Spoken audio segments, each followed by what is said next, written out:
नमस्कार, मैं हूं साक्षी राय और आप देख रहे हैं खरी बात। हम फिर हाजिर हैं आपके सामने हमारे झांसी जनपद की ऐसी ही एक बड़ी शख्सियत के साथ। हमारे साथ आज मौजूद हैं गरोठा से 2 बार विधायक रहे दीपनारायण सिंह यादव जी। दीपक जी, स्वागत है आपका खरी बात चैनल। जी नमस्कार, आपका भी स्वागत है बातचीत करने का मौका देने के लिए। दीपक जी, हम जनमानस के कुछ कोरोना से रिलेटेड सवालों के साथ हाजिर हैं आपके सामने। हमारा पहला सवाल ये है कि जैसे कि ये बताने की जरूरत नहीं है कि जो पहली लहर रही है कोरोना की, उसके बाद जो दूसरी लहर आई है वो काफी ज्यादा भयावह आई है, लोगों को उसने काफी ज्यादा परेशान कर दिया है। तो ऐसे में आपका इस पर क्या नजरिया है? देखिए, हमारा मानना है कि जिनके हाथ में जिम्मेदारी है उनको पहले दिन से भी सचेत रहने की ज़रूरत थी। जो महामारी का रूप पहले रूप में भी आया है, बहुत सारे लोगों की जानें गई हैं, जिस तरह से महामारी ने लोगों को घेरा था, तो सरकार की सबसे पहली जिम्मेदारी है लोगों की ज़िंदगी कैसे बचाएं हम। मैं कह सकता हूं कि अगर प्रबंध ठीक तरह से किए गए होते या प्रबंधों के प्रति हम सचेत होते, गंभीर होते, तो फिर हम ये दूसरी लहर का जिस तरह से लोगों की जान ली है, हम लोग बहुत सारे लोगों की जान बचा सकते थे। व्यवस्था को लेकर मेरा सवाल है, मैं कह सकता हूँ कि उससे हम भाग नहीं सकते। भाई, सरकार एक सिस्टम है जिसके हाथ में ये पावर है, फैसला लेने की ताकत है, वो निर्णय लोगों की ज़िंदगी को बचाने में एक महत्वपूर्ण भूमिका अदा कर सकते थे। हम नहीं कह रहे आप अस्पताल बना सकते थे, पर अस्पताल टेम्परेरी बनाने की व्यवस्था तो कर सकते थे। मैं कह सकता हूँ ऑक्सीजन के अभाव में बहुत सारे लोगों की जान गई। बहुत सारी दवाइयों के विषय में आपने सुना होगा, बाजार ब्लैक मार्केटिंग से लेकर बहुत सारी बातें होती रहीं। तो मेरा मानना है कि अगर सरकार ठीक ढंग से व्यवस्था करती, और मैं आज भी फिर आगाह कर रहा हूँ कि बीमारी अभी रुकी नहीं है। अगर संख्या घट रही है, पर मरने वालों की संख्या अभी भी नहीं घट रही है। आप किसी भी अगर शमशान गृह पे जाएंगे, कब्रिस्तान जाएंगे, तो लोगों की भीड़ आज भी वहाँ जमा है। ये साबित कर रही है कि महामारी अभी रुकी नहीं है, बल्कि रोकने के इंतजाम सरकार कर रही है लॉकडाउन करके। लेकिन हम जब जीतेंगे, जब हम वैक्सीनेशन के माध्यम से या दवाई के मार्फत से लोग अगर पीड़ित भी हो जाएं तो उनकी जान न जा पाए, तब तक हमारी कोशिश अधूरी है। दीपक जी, जैसे हमने देखा पहली लहर में जो था, हमारे सामने 2 बड़ी समस्याएं थी। एक थी प्रवासी मजदूरों का यहाँ पर आना, पलायन, उनका जांच, उनके उपचार पहुंचाना, उनके घर तक उन्हें पहुंचाना, और दूसरी थी कि हमें लोगों की जांच कराना, उन्हें उपचार प्रदान कराना। लेकिन इस बार देखा जाए तो प्रवासी मजदूरों की उतनी समस्या नहीं रही, लेकिन मेन समस्या थी उसकी लोगों की जांच, उनको उपचार पहुंचाना। लेकिन फिर भी कहीं ना कहीं जो व्यवस्थाएं थी वो विफल होती नजर आई। तो ऐसे में आप इस पर क्या नजरिया रखते हैं? देखिए, हम लोगों के सामने जब पूरी दुनिया का उदाहरण बन रहे हों, दुनिया के देशों के सामने व्यवस्था को लेकर बहुत सारी चीज़ दिखाई जा रही हों, जब हम देख रहे थे कि चाइना में या दुनिया के उन बड़े देशों हों जिन्होंने इंतजाम किए, बड़े बड़े हॉस्पिटल के रूप बनाए, टेंट लगाकर एक साथ 500-500 बेड का इंतज़ाम करके, वहाँ डॉक्टरों का इंतज़ाम करके, दवाई का मौके पर इंतज़ाम करके, मरीज कोई सड़क पर ना पड़ा रह जाए, उसके सारे इंतज़ाम किए। मैं कह सकता हूँ वो इंतज़ाम हिंदुस्तान में भी किए जा सकते थे, किए जा सकते हैं। लेकिन इसके लिए मैंने कहा ना, जिनके हाथ में जिम्मेदारी है वो बातों से तो मत करना चाहते हैं, पर जमीन पर इंतजाम नहीं करना चाहते। आज भी जमीनी इंतजाम आपका अभाव है। मैं झांसी की बात करूं, आपके यहाँ 500 बेड का, आज जिस अखबार में फोटो छपी है, ये 500 बेड का अस्पताल पिछले 4 साल से तैयार खड़ा है, जिसमें बेड भी पड़े हुए हैं, पूरी बिल्डिंग तैयार है। अरे इसमें कुछ पैसे लगाकर आप उसको तैयार करके 500 बेड का अस्पताल तैयार कर देते, तो हो सकता हज़ारों जो लोग, परिवार, किसान मजदूर परिवारों के लोग जो प्राइवेट अस्पतालों में लूटे गए हैं, जिनसे ज़्यादा पैसे लिए गए हैं, जिनकी ज़िंदगियां चली गई हैं इलाज के अभाव में, दवाई के अभाव में, डॉक्टर के ना देखने के इंतज़ाम में, मैं कह सकता हूँ बहुत सारे लोगों की जान हम बचा सकते थे। आज भी मैं कह रहा हूँ, लड़ाई ये नहीं है कि वो अखिलेश जी ने बनाया था इसलिए हम उसको चालू नहीं करेंगे। अरे ये लड़ाई नहीं है, ये तो लड़ाई इंतज़ाम की थी। आप उससे बेहतर एक अस्पताल और बना सकते थे, बना दो, आप बनाइए, आप, हम आपका भी स्वागत करेंगे और आपकी तारीफ भी करेंगे। पर अगर अखिलेश जी ने एक अच्छा इंतजाम देने की, 500 बेड पहले से, आपके पिछले 30-40 साल में जो अस्पताल थे वो 400 बेड पे चल रहा था, 500 बेड एक साथ लेकर आए। मैं कह सकता हूँ 500 बेड अगर चालू होते तो झांसी में जो सारे प्राइवेट हॉस्पिटल के आप आईसीयू जोड़ देंगे या बेड जोड़ देंगे तो 500 नहीं होंगे। हम बहुत सारे लोगों की, झांसी के लोगों की ज़िंदगी बचा सकते थे। मैं सोचता हूँ ये बड़ी कमी रही है, बड़ी गलती हुई है। लेकिन जल्दी से, अभी मुख्यमंत्री जी कल बोल कर गए हैं, मैं चाहता हूँ जल्दी से जल्दी वो लागू हो जाए, चालू हो जाए, जिससे लोगों की ज़िंदगी बचाई जा सके। दीपक जी, जैसे हमने देखा कल मुख्यमंत्री जी हमारे जनपद झांसी में आए थे जायजा लेने के लिए, लोगों से मिलने के लिए, प्रशासन से, अधिकारियों से मिलने के लिए और जनप्रतिनिधियों से मिलने के लिए। तो ऐसे में और भी जिलों में वो जाकर जायजा ले रहे हैं। तो आपको लगता है कि इससे कुछ आने वाले विधानसभा चुनाव में फर्क पड़ सकता है? मैंने कहा कि उन्हें समाजवादियों की वो बात याद करनी होगी। डॉक्टर लोहिया ने बहुत समय पहले कहा था, रोटी कपड़ा सस्ता हो, दवा पढ़ाई मुक्ति हो। जब तक दवाई और पढ़ाई मुक्त नहीं होगी, जब तक इस देश में समानता नहीं आ सकती, संपन्नता नहीं आ सकती, लोगों को बचाया नहीं जा सकता। क्योंकि एक तरफ एक बड़े अस्पताल हैं जहाँ पर बड़े आदमी का तो इंतजाम है, पर यह देश किसानों में बसता है, गांव में बसता है, गरीबों में बसता है। अगर उनके लिए इंतजाम के लिए व्यापक कदम नहीं उठाए गए तो सरकारें तो बना सकते हैं, राजनीति तो कर सकते हैं, सफलता तो पा सकते हैं, पर लोगों की ज़िंदगी बचाने की कोशिश आपकी अधूरी ही मानी जाएगी। मैं कह सकता हूँ जो भी समय उनके पास शेष है, लड़ाई ये नहीं लड़े कि अखिलेश यादव जी ने ये बनाया इसलिए नहीं चलेगा, बल्कि अखिलेश यादव जी से बेहतर आप बनाएं, जिससे लोग आपकी बात कहें। आप तो पूरे 5 साल निकाल दिए, कोई अस्पताल नहीं बना पाए। मैं कह सकता हूं कि अच्छे इंतजाम की ज़रूरत है, और अच्छे इंतजाम करेंगे तो निश्चित तौर पर मैं कह सकता हूं लोगों की बाई तभी मिलेगी जब एक अच्छे कदम उठाएंगे, अच्छे फैसले लेंगे आप। दीपक जी, फिर से उसी सवाल पर थोड़ा सा जोर डालना चाहूंगी कि जैसे हमने देखा कि भले ही प्रदेश में सरकार रही हो या हमारे देश में भी पूरी सरकार रही हो भाजपा, लेकिन फिर भी जो लोग थे वो हमें दर दर की ठोकरें खाते नजर आए। काफी लोगों को वेंटिलेटर नसीब नहीं हुए, काफी ज्यादा दिक्कतों का सामना करना पड़ा। सरकार ने व्यवस्था तो दी, लेकिन कहीं ना कहीं वो उनकी आपूर्ति जो थी वो पूरी नहीं हो पाई। तो ऐसे में जो विधानसभा चुनाव है उसमें क्या जनता सरकार को दिखाएगी कि उनकी जो लोगों की जान गई वो बहुत ज्यादा महत्वपूर्ण थी और वोटों से ज्यादा उसकी अहमियत थी? मैं कह सकता हूं बिल्कुल कि देखिए, मैंने माना कि मतदाता सीधा है, गांव में बसता है, उसकी एजुकेशन कमज़ोर रही है, पढ़ाई कमज़ोर रही है, सोचने की क्षमता। लेकिन राजनीतिक फैसलों के विषय में मैं कह सकता हूँ लोग ये तो समझते ही हैं कि हमारे साथ किसने क्या व्यवहार किया है, किसने क्या इंतज़ाम किए हैं। हम जब वोट मांगते समय वोट मांग रहे थे जब भारतीय जनता पार्टी के लोग, तो आदरणीय प्रधानमंत्री जी जनता के सेवक के रूप में अपने आप को पेश करते थे, लेकिन फैसला लेते समय शासक की तरह व्यवहार करते हैं। मुख्यमंत्री जी जो बात बोलते हैं ऐसे लगता है जैसे जनता पे एहसान करने जा रहे हों। ये भूल जाते हैं कि ये जनता ने आपको बनाया है, और जो फैसला आप ले रहे हो, जिस पैसे को आप खर्च कर रहे हो, ये लोगों की मेहनत की कमाई का पैसा है, ये आपकी जागीर और जायदाद का पैसा नहीं है। अरे लोगों के पैसे से लोगों की ज़िंदगी बचाने के लिए फैसला लेना था, इसमें भी कंजूसी कर रहे हैं आप, क्योंकि आप कुछ बड़े लोगों की मदद करना चाहते हैं उस बजट से जो गरीबों की मेहनत की कमाई का पैसा है। असल लड़ाई राजनीति में यही है। हम लोग एक बात बोलते थे समाजवादी लोग कि कमज़ोर सरकार बनाओ तब मजबूत फैसले गरीबों के लिए लिए जा सकते हैं, और जब बहुमत से बहुमत की सरकार बना दोगे तो ये राजतंत्र में बदल जाती है, ये लोकतंत्र राजतंत्र में बदल जा रहा है।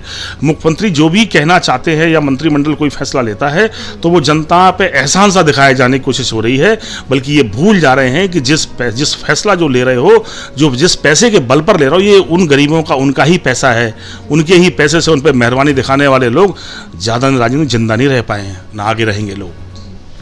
दीपक जी, जो आपका विधानसभा क्षेत्र है गरौठा का, जहां से आप 2 बार विधायक रहे हैं, वो कहीं ना कहीं देखा जाए तो झांसी से 80 से 100 किलोमीटर की दूरी पे है। आपके आसपास के गुरसराय, मौट और बाकी भी क्षेत्र, और जहां तक पूरी झांसी जनपद के लोग जानते हैं कि आप एक ऐसी शख्सियत हैं जो ना सिर्फ इन क्षेत्रों में मशहूर हैं, बल्कि पूरे जिले में आपने काफी लोगों की लोकप्रियता लूटी है। मतलब लोग इतना ज्यादा आपसे प्यार करते हैं, इतने दिग्गज नेता हैं आप इस क्षेत्र के। तो ऐसे में आपके पास काफी ज्यादा लोग आए होंगे परेशान होकर मदद मांगने के लिए, आपके पास काफी तरह से उन्होंने कांटेक्ट करने की कोशिश की होगी। तो ऐसी क्या चुनौतियां आपके सामने इस काल में आई और आपने उन लोगों की कैसे मदद की? देखिए, हमने कहा कि राजनीति में हमारी जिम्मेवारी भी है। लोग उम्मीद करके फ़ोन करते हैं, मदद मांगते हैं कि हमारी जांच नहीं हो रही, हम भर्ती नहीं हो पा रहे हैं। मैं कह सकता हूँ आपके मार्फत वो लोग भी मेरी बात सुन रहे होंगे जिसने संपर्क साधा है, उसकी जांच भी कराई है और कोशिश की है कि वो पैसा हम पे करें, दवाई दिलाई है, कोशिश की है पैसा हम पे करें, कोशिश की कि जो उम्मीद लेकर आया है उसको दवाई कैसे हम फ्री दिला सकें। मैं कह सकता हूँ जितने संसाधन थे और मेरे जितने भी मिलने वाले लोग हैं, मैं उनसे भी बोलता रहता हूँ कि ज़िंदगी में ये मौके कम आएंगे, हमारी ज़िंदगी में राजनीति तो चलती रहेगी, लेकिन जो भी साधन है, जो भी कोशिश है, उस कोशिश में जिस मदद के समय लोगों की मदद होनी आवश्यक है, हम लोग आगे बढ़ चढ़ कर खड़े हुए हैं।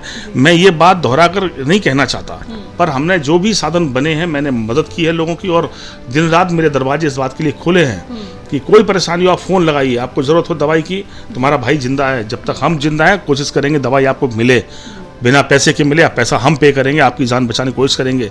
कई लोगों ने ऐसी भी हालात बने कि घर का कोई व्यक्ति की जान चलेगी, अस्पताल का बिल नहीं है, अस्पताल के मालिक से फ़ोन करके कहा कि बिल हम पे करेंगे, आप इनको जाने दीजिए, और बहुत सारे लोगों के बिल पे भी कर रहे हैं और आगे भी करेंगे।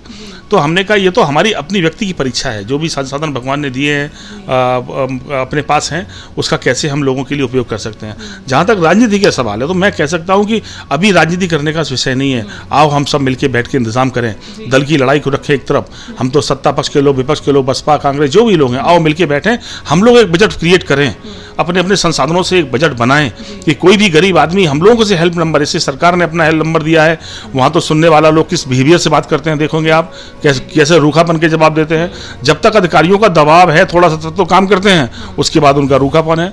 हॉस्पिटल की हालत भी बड़ी खराब है, लोगों ने अस्पताल ऑक्सीजन दे के रखे तो हैं, पर वहाँ कोई स्पेशलाइज आदमी नहीं है। किसी ऐसे आदमी के सहारे ओटी खोल रखी लोगों ने कि जहाँ कोई डॉक्टर नहीं है। मैं कह सकता हूँ कुछ डॉक्टर भगवान की तरह आज भी हैं, जो अपनी जान जोखिम में डालकर लोगों की जान बचा रहे हैं। वो उनके, लेकिन फीसदी मैं कह सकता हूँ 25-30% लोग ही ऐसे हैं जो अपनी जान दांव पे लगाकर लोगों की जान बचाने की कोशिश कर रहे हैं। लेकिन कुछ ऐसे डॉक्टर भी हैं जो इसको अभी मौका समझकर गरीब जनता से लूटने की कोशिश कर रहे हैं। 2 लोगों में फ़र्क रहेगा। मैंने कहा प्रकृति ने हमेशा सबका हिसाब रखा है। जो अच्छी सोच रखते हैं वो सम्मान ही पाते हैं और डॉक्टरों का मान बढ़ाते हैं। जो सोच इस तरह ही रखते हैं उन्हें आगे भी बहुत लोगों को सजा भोगी और आगे भोगेंगे लोग।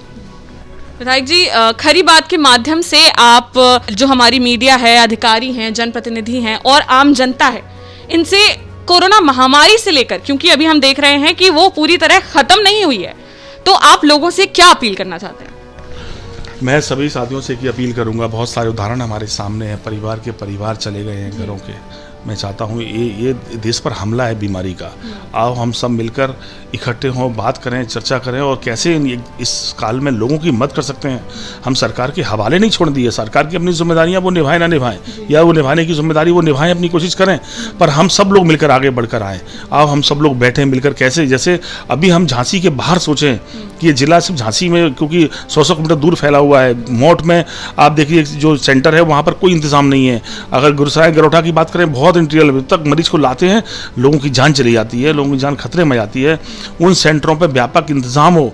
स्वास्थ्य सेवाएं जैसे केंद्र खोले गए थे गाँव में, जिस उम्मीद के साथ खोले गए थे, विश्वास के साथ खोले गए थे, उन पर क्या इंतजाम हो पा रहा, नहीं हो पा रहा इंतजाम, तो आओ हम सब मिलकर करें।